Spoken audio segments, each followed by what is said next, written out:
Coucou à tout le monde.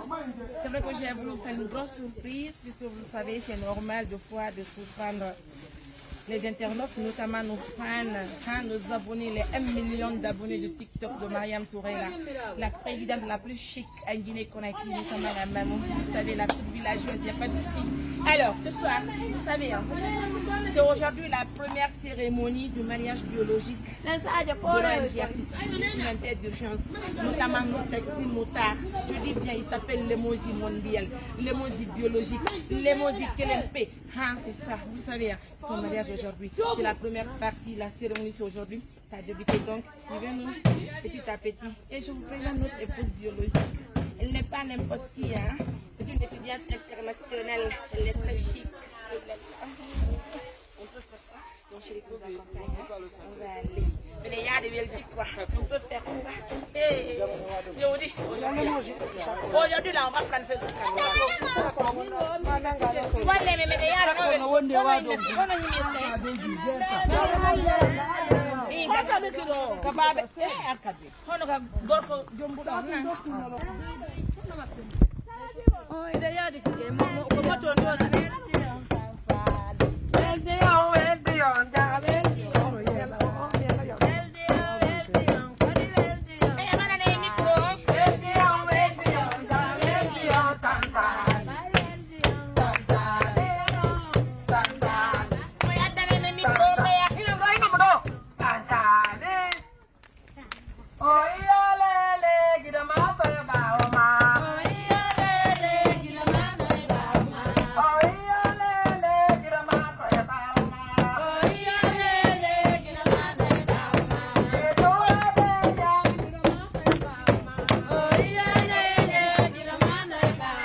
Altaïr ce matin.